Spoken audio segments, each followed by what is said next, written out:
kalian tetap semangat dalam belajarnya. Baik, untuk KM silahkan sebelum pembelajaran dimulai, Bapak minta kalian berdoa terlebih dahulu. Silakan KM dipimpin. Baik.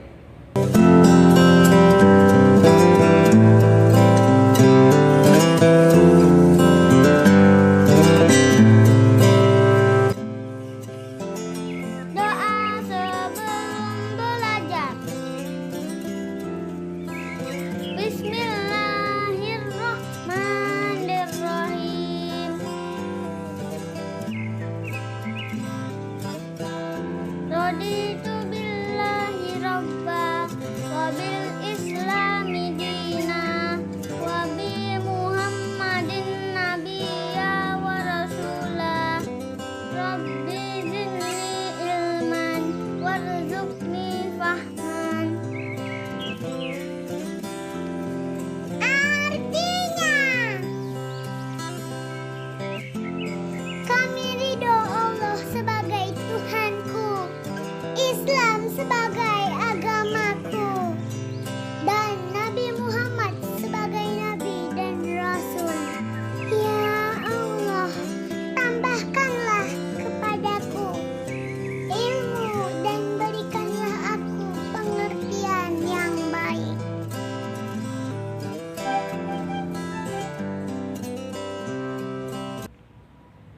Ya, terima kasih.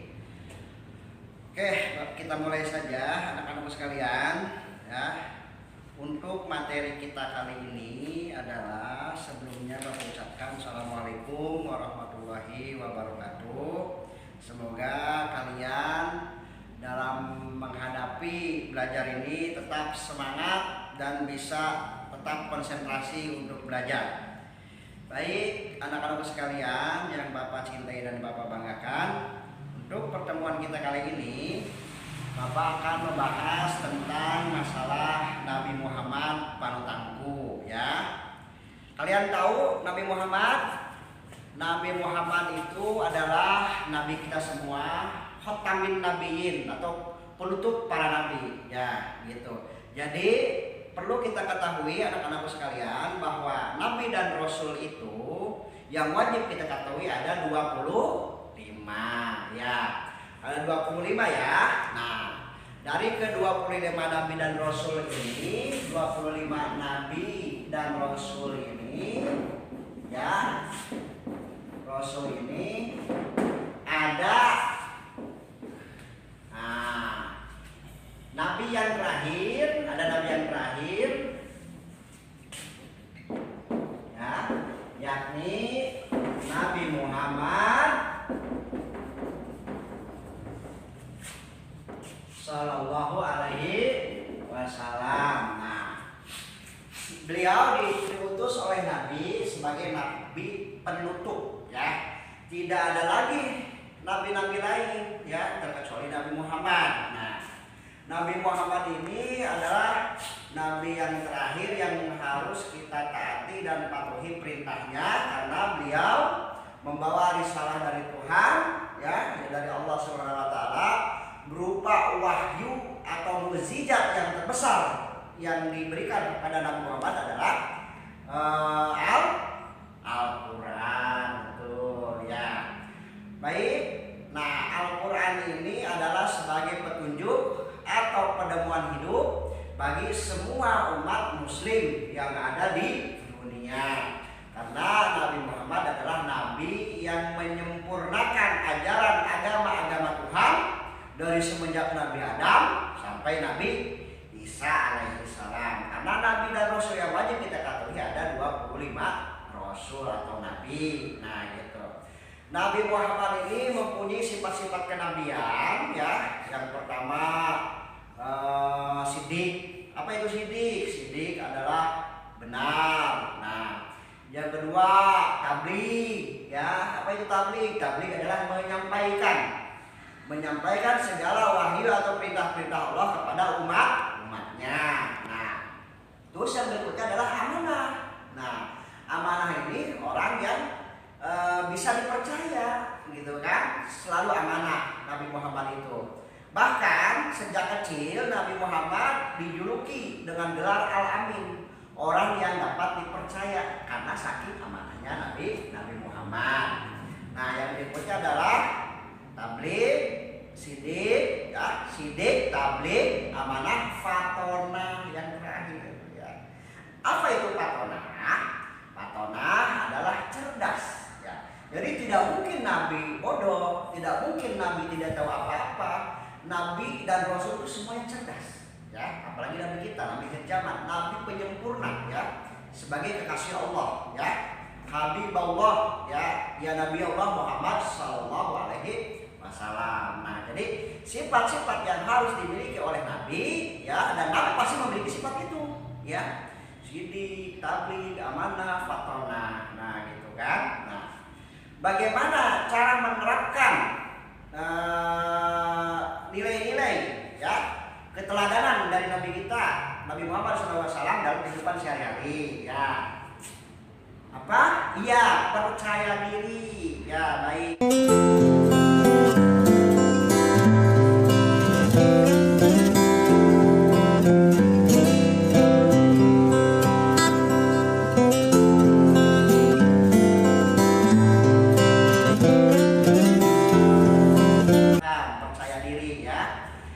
Percaya diri ini adalah salah satu sifat yang dianjurkan oleh Nabi Allah Muhammad Sallallahu Alaihi Wasallam. Nah, percaya diri dalam seperti apa? Ya, percaya diri dalam segala hal. Ya, percaya diri dalam arti, ya, percaya diri itu percaya terhadap kemampuan kita. Ya, kalau mengerjakan tidak boleh mencontek, tidak boleh melihat tugas orang lain, ya, anak-anak sekalian yang soleh dan soleha. Nah, itu jadi tidak boleh mencontek salah satunya. Nah, gitu. Nah, jadi Nabi Muhammad ini selalu melakukan sifat percaya diri, makanya berhasil dalam segala sesuatunya, gitu. Nah, jadi tujuan Allah mengutus Nabi Muhammad ke dunia ini adalah sebagai penyempurna akhlak. Ya, inamal bu'itsu min utamiman akhlak. Nah, gitu kan. Nah, jadi sebagai penyempurna akhlak. Nah, Nabi Muhammad ini dikenal sebagai seorang nabi yang sudah kita ketahui semua, nabi yang memiliki akhlak yang paling baik. Tidak ada manusia di muka bumi ini sebaik Nabi Muhammad, nabi kita. Ya. Ya, bahkan Allah memberinya gelar sebagai Habibullah, kekasih Allah, Nabi Muhammad itu. Nah, gitu. Nah, sampai di sini ada yang ditanyakan? Baik.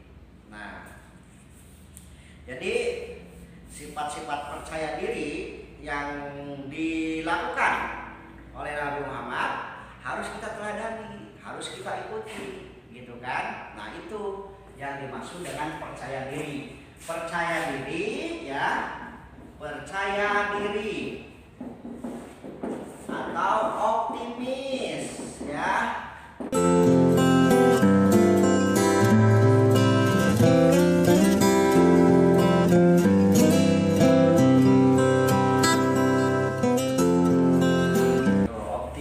Optimis itu percaya diri. Nah, kebalikannya dari optimis atau percaya diri bagi pesimis, tidak percaya diri. Nah, gitu. Jadi itu fungsi dari percaya diri Nabi Muhammad. Percaya diri, ya. Apa yang diajarkan oleh Nabi sesuai dengan konsep Al-Qur'an, ya. Contohnya percaya diri, ud'uni astajib lakum, berdoalah kepadaku, niscaya akan aku ijabah. Nah, itu, ya. Salah satu janji Allah, makanya kita harus percaya diri, berdoa terus dan berdoa. Harus percaya diri bahwa doa-doa kita akan diijabah oleh Allah. Nah, gitu. Karena itu merupakan salah satu konsep penerapan percaya diri untuk kita semua. Kalian coba berdoa tidak? Oke, bagus. Jadi segala sesuatu dalam Islam harus dilakukan pertama kali adalah berdoa. Ya, mau tidur berdoa, mau makan berdoa, mau minum berdoa, mau mandi pun ke WC berdoa. Bahkan setelahnya tidur berdoa, mau mandi berdoa, pulang dari kamar mandi juga berdoa.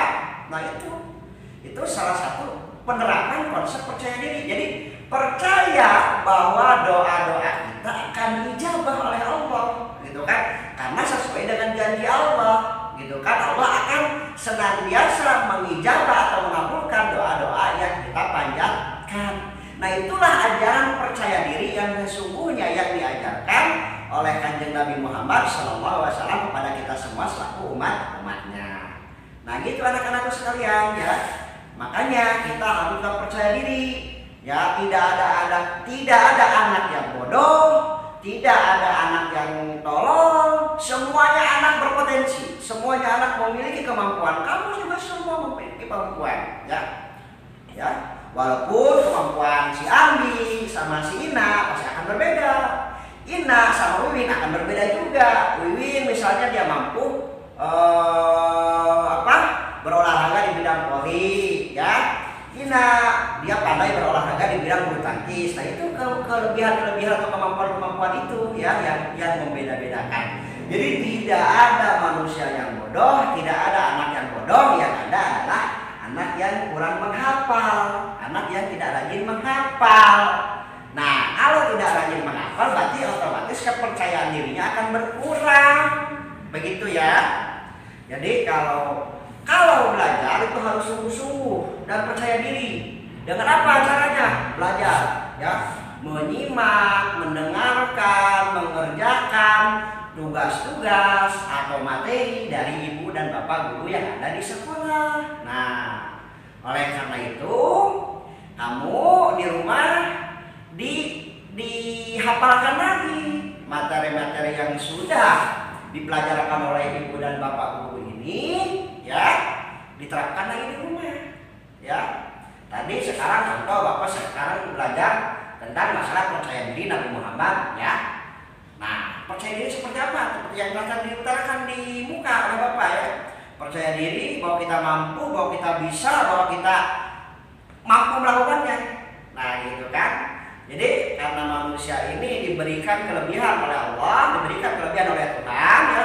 Diberikan akal, pikiran, jiwa, raga, jadi makhluk yang paling sempurna di antara makhluk-makhluk ciptaan oleh yang lain, di antara malaikat, di antara jin, setan, iblis, di antara hewan. Kita itu makhluk yang paling sempurna. Makanya ya kalau kita tidak percaya diri berarti kita tidak mensyukuri nikmat-nikmat yang akan diberikan oleh Allah atau kelebihan-kelebihan yang akan diberikan oleh Allah kepada kita. Karena itu salah satu bentuk bentuk implementasi atau bentuk penerapan sikap percaya diri kita kepada Allah Subhanahu wa Ta'ala. Nah, itu yang dimaksud dengan percaya diri. Nah, baik anak-anak sekalian, tadi kan Bapak sudah menjelaskan tentang masalah percaya diri. Nah sekarang Bapak mau tanya kepada anak-anak semua, ya. Nabi Muhammad SAW diutus untuk siapa? Iya, betul, untuk seluruh umat manusia. Nah, Nabi Muhammad selalu titik-titik dalam dakwahnya apa? Tadi telah dibicarakan dari awal. Selalu tabligh atau menyampaikan dakwahnya. Dakwah itu adalah menyampaikan risalah atau perintah-perintah larangan yang datangnya dari Allah kepada umat manusia. Nah, itu yang disebut dengan dakwah. Nah, orang yang percaya diri akan selalu apa? Ayo. Orang yang percaya diri akan selalu optimis terus dalam menghadapi kehidupannya, ya. Selalu tidak ada kata lelah, ya. Tidak ada kata pesimis, tidak ada kata saya tidak bisa. Pasti saya bisa, aku bisa. Nah, itu fungsi atau orang percaya diri selalu optimis. Nah, gitu. Nabi Muhammad SAW selalu pada kemampuannya. Ayo, selalu apa? Nah, Nabi Muhammad, baik, kita tuliskan ya.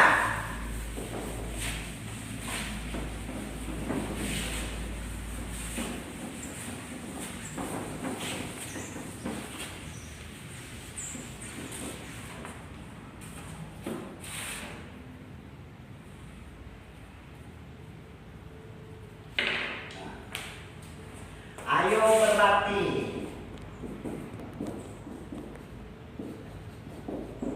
Nah, nanti coba kamu isi Nabi Muhammad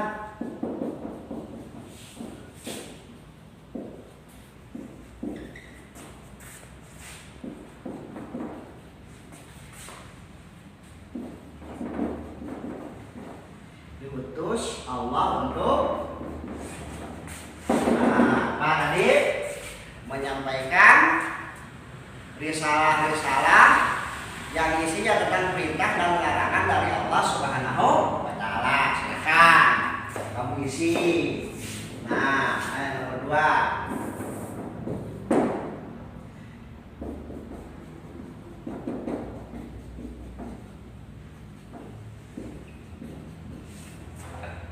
Nabi Muhammad Shallallahu Alaihi Wasallam selalu dalam dakwahnya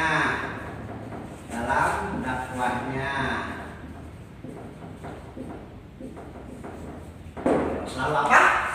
Tadi sudah disampaikan sifat-sifat Rasul itu ada tabligh, ya ada sidik, tabligh, amanah, fatrodah. Berarti ini termasuk salah satu sifat apa? Tabligh, menyampaikan dakwahnya. Nomor 3,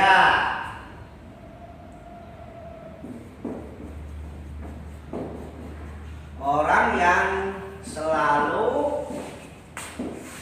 percaya diri. Orang yang selalu percaya diri akan apa? Tadi apa? Optimis, ya, selalu berani, tidak pernah takut terhadap segala kebenaran yang ada. Itulah salah satu bentuk percaya diri. Nah, nomor 4, kemudian Nabi Muhammad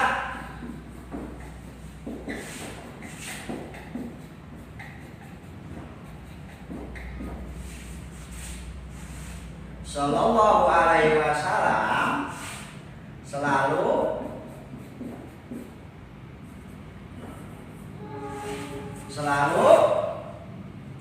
ya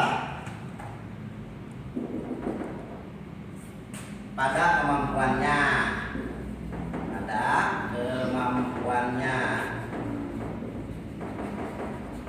ya, selalu berarti apa tadi?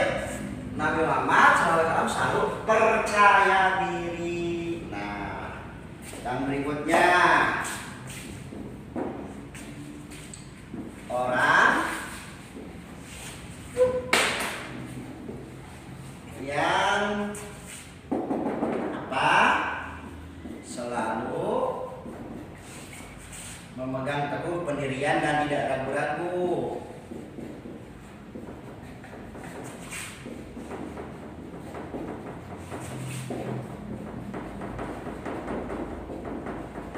Dan tidak pernah ragu-ragu.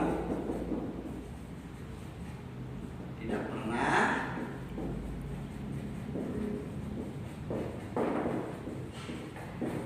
jadi apa?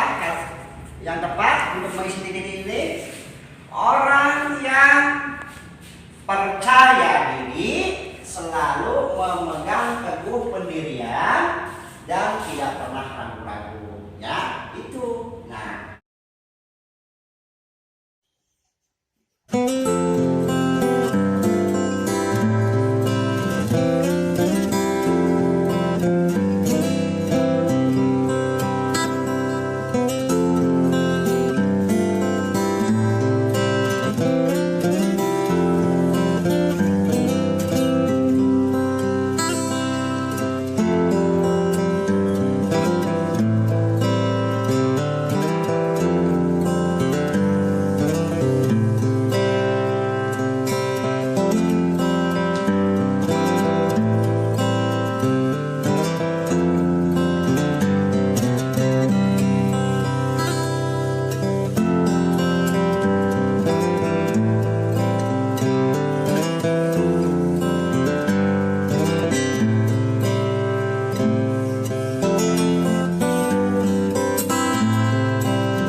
mencatat, ya, hafalkan dan pahami.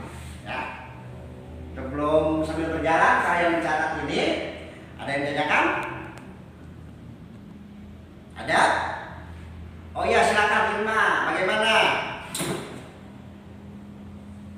Oh iya, jadi apakah percaya itu harus dilakukan? Ya harus, ya harus dilakukan. Dalam kondisi apapun harus dilakukan. Ya, kita dalam keadaan sakit harus percaya diri bahwa sakit kita pasti akan sembuh. Ya, dengan catatan kita harus berikhtiar untuk mengobati penyakit itu. Ya, itu baru percaya diri namanya. Ya, terus banyak contohnya, gitu kan? Kita mampu mengerjakan soal, kita mampu sembuh dalam sakit kita, asalkan semua permasalahan itu diiringi dengan ikhtiar-ikhtiar kita yang harus kita perbuat. Kalau kita ingin sembuh harus percaya diri. Kalau kita sedang sakit harus percaya diri ingin sembuh. Dengan cara apa? Berobat ke dokter, ya. Tidak boleh makan makanan yang jorok, ya. Apa makanan-makanan yang tidak sehat, ya. Terus apa lagi, ya? Kalian menghadapi ujian harus bisa ulangan itu, ya. Harus bisa menghadapi, harus percaya diri. Percaya diri dengan cara apa? Belajar yang sungguh-sungguh di sekolah maupun di rumah. Karena waktu yang paling banyak kalian ada di rumah, gitu, ya. Gunakan waktu, jangan pakai bermain terus. Bermain boleh, tetapi jangan terlalu banyak waktunya untuk bermain, ya. Di rumah itu kan setelah kita belajar di sekolah, kita mandi pulang sekolah, ya, takut keringetan, gitu kan. Terus kita sholat zuhur, terus kita berangkat lagi ke MDA sekolah agama, terus pulang makan sore, main sebentar, terus malamnya ngaji lagi ke majelis, ke masjid. Nah, baru malamnya menjelang tidur belajar lagi sebentar. Buka-buka buku, buka-buka pelajaran yang telah diberikan oleh guru-guru kalian yang ada di sekolah. Ya, paham ya? Jadi tetap kita harus berpegang teguh, tidak boleh ragu-ragu, harus percaya diri. Ya, dengan ikhtiar yang harus kita lakukan. Nanti kalau ingin belajar, kalau ingin pintar harus belajar, kalau ingin sakit harus sembuh dan lain-lain. Baik ya, sampai di sini bisa dipahami? Baik, alhamdulillah. Nah, mungkin ini saja penyampaian materi dari Bapak terkait masalah sikap percaya diri dari Nabi Muhammad SAW. Semoga kita selaku umatnya semua dapat meneladani sikap-sikap terpuji beliau, terutama sikap percaya dirinya. Baik anak-anakku, itulah materi yang telah Bapak sampaikan barusan. Nah, untuk selanjutnya silahkan anak-anakku sekalian untuk mengerjakan tugas-tugas dari Bapak yang ada dalam LKS itu di dalam ulangan harian 1. Silahkan kamu untuk pelajari di rumah dan isi tugasnya nomor 1 sampai 20. Nah, itu materinya tinggal dibaca saja di buku LKS-nya untuk menjawab soal-soal yang telah Bapak berikan. Baik, itu saja anak-anakku sekalian ya. Bapak cukupkan sekian. Baik, itu saja dari Bapak. Sambil berjalan nanti selesaikan tugasnya. Oke, wabillahi taufiq wal hidayah.